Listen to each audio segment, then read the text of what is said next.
नमस्कार दोस्तों, स्वागत है आपका एक बार फिर अपने यूट्यूब चैनल मास्टरमाइंड बीपीएफ में। मैं वीरेंद्र प्रताप सिंह। आज हम लेकर आए हैं हिंदी का टेस्ट है।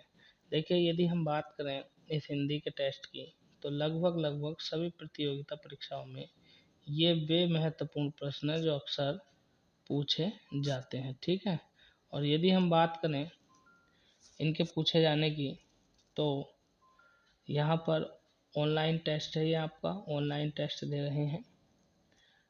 जो आंसर सही होगा, ठीक है ना, जो आंसर सही होगा वह जो है आपका ग्रीन हो जाएगा यानी हरा, और जो गलत होगा वह लाल हो जाएगा। ठीक है, तो चलिए पहले क्वेश्चन की ओर चलते हैं और पहले क्वेश्चन से हम बनाते हैं सवाल।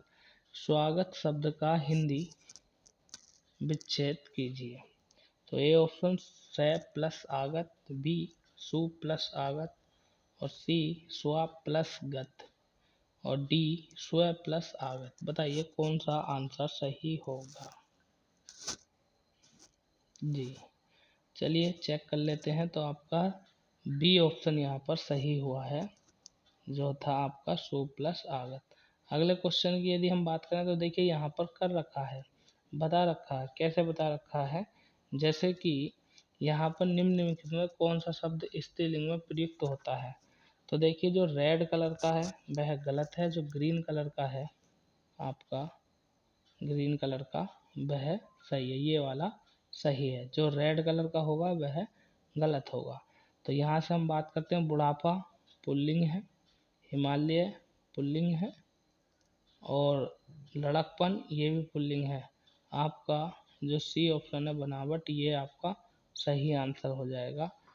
क्या स्त्रीलिंग में प्रयुक्त होता है। ठीक है, अगले क्वेश्चन की यदि हम बात करें तो अगला क्वेश्चन इस प्रकार है कि कौन सा शब्द विकारी है।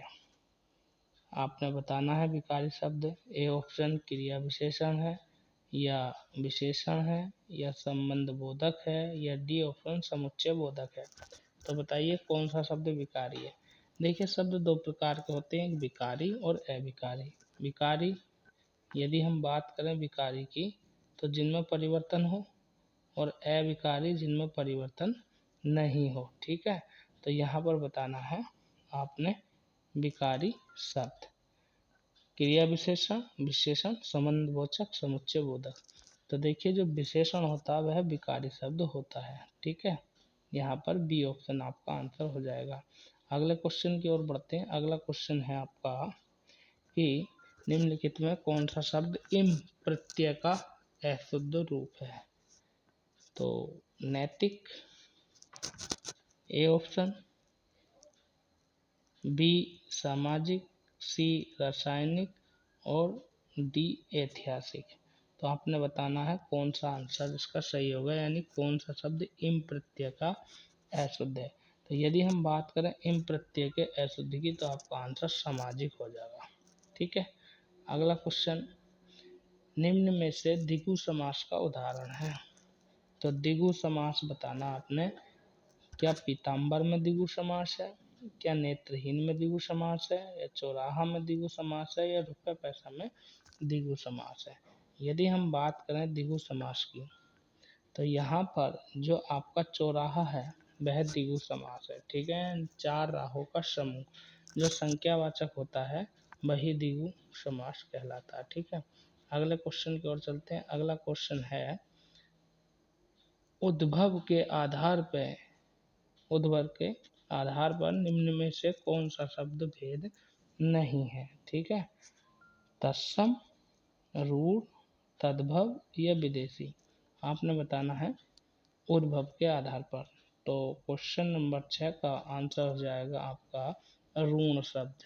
ठीक है, अगला क्वेश्चन, ऑनलाइन टेस्ट में आपका स्वागत है। यदि आपने अभी तक हमारे चैनल को सब्सक्राइब नहीं किया है तो सब्सक्राइब कर लीजिए, साथ में बेल आइकन का बटन भी दबा दीजिए। ठीक है, अगले क्वेश्चन की हम बात करते हैं। अगला क्वेश्चन है, किस शब्द में सम उपसर्ग नहीं लगा है। समर्थ, संतोष, संस्कृत, या सज्जन। ठीक है।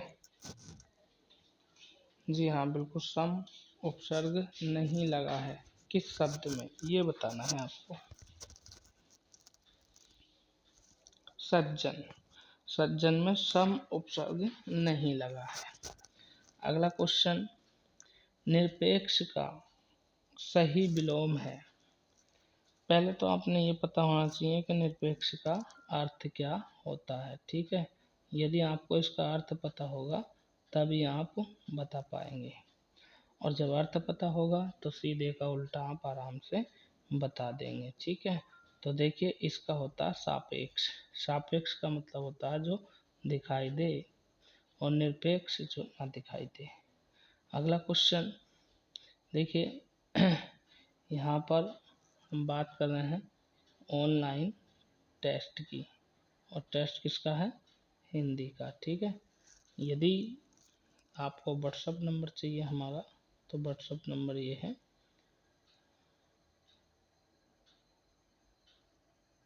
और 19, ठीक है, लास्ट में 19 है, ठीक है। चलिए अगले सवाल की ओर चलते हैं। अगला सवाल इस प्रकार है कि क्रेडिट डाउन के लिए सही हिंदी परिभाषित शब्द है। जो क्रेडिट डाउन है, इसका हिंदी में अर्थ बताना है आपको कि क्या होगा। हिंदी में अर्थ की यदि हम बात करें तो मनोनीत, स्थगन, अधोनीत या अधीन, ये अर्थ बताना है आपको किसका, क्रेडिट डाउन का। तो अधोनीत इसका सही आंसर हो जाएगा। अगला क्वेश्चन, जवाब नहीं सूझना के लिए उपयुक्त है, यानी कह सकते हैं यहाँ पर मुहावरा दिया है जवाब नहीं सूझना, तो इसका सही अर्थ क्या होगा। बगले झांकना, यानी जब आपको कोई जवाब नहीं सूझेगा अच्छा सा। पों बारह होना, या नानी मरना, या फूले नहीं समाना। तो जब आपको जवाब याद नहीं होगा तो भैया क्या करोगे, एक दूसरे की जो है भैया बगले ही झांकोगे, ठीक है, ए ऑप्शन। अगला क्वेश्चन, किस क्रमांक में बाक प्लस ईक की संधि है।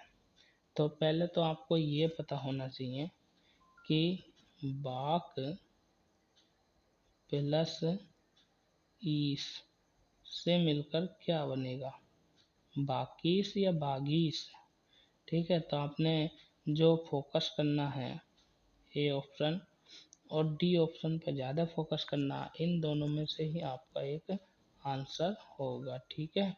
तो बागीस आपका सही आंसर था, ठीक है, डी ऑप्शन। अगले क्वेश्चन की बात करते हैं हम। आवट प्रत्यय कहाँ अशुद्ध है, ठीक है। तो देखिए, सजावट, मिलावट, ठगावट, थकावट, इन चारों शब्दों में आवट प्रत्यय लगा हुआ है। आपने ये बताना कि अशुद्ध कहाँ पर लगा हुआ है, ठीक है। तो देखिए ठगावट में, ठीक है, क्योंकि यहाँ पर ठगावट जो है ये अशुद्ध है। अगला क्वेश्चन ये कह रहा है, प्रश्न है, जहाँ स्वतंत्र विचार न बदले मन में सुख में, जहाँ स्वतंत्र विचार न बदले मन में सुख में, जहाँ न बाधक बने सबल निर्बलों के सुख में। तो हमने ये बताना है, ऊपर दिया निम्नलिखित प्रश्न में दिए गए पदांश में विद्यमान छंद का निर्देश बताइए, कि जो छंद दिया है उस छंद का निर्देश क्या है, वह किसकी ओर इशारा करता है। दोहा है, सोरठा है, छप्पाए है, या वर्वे है, ठीक है ना, ये बताना है आपने, बताइए।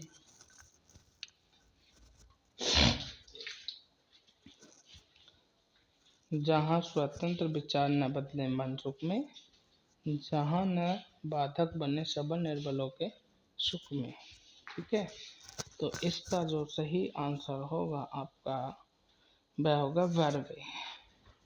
अगला क्वेश्चन है, किस क्रमांक में संबंधवाचक सर्वनाम है। संबंधवाचक सर्वनाम का मतलब है जो संबंध को दर्शाता है, जैसे तेरा या मेरा, या हम कह सकते हैं उसका। ठीक है, तो ये संबंध है कि ये उसका है, मेरा है, तेरा है या इसका है। ठीक है, तो आपने बताना है कि संबंधवाचक सर्वनाम कौन सा है। ए, जो सोएगा वह खोएगा, यह अच्छा है वह नहीं है। सी ऑप्शन, आप क्या कर रहे हैं। डी ऑप्शन, मैं स्वयं जाऊंगा। तो इसका आंसर ए ऑप्शन हो जाएगा, यानी जो सोएगा और वही खोएगा। ठीक है, तो जो से संबंध निकलता है और वह से। अगले क्वेश्चन की हम बात करते हैं। अगला क्वेश्चन हमारा इस प्रकार है, सकर्मक क्रिया वाला वाक्य बताना है। देखिए, जिस वाक्य में सकर्मक यानी क्रिया स्वयं होती है उस वाक्य की पहचान करनी है। राजू सदा रोता रहता है। बी ऑप्शन, हरीश बस पर चढ़ गया। सी ऑप्शन, कैलाश छत से गिर गया।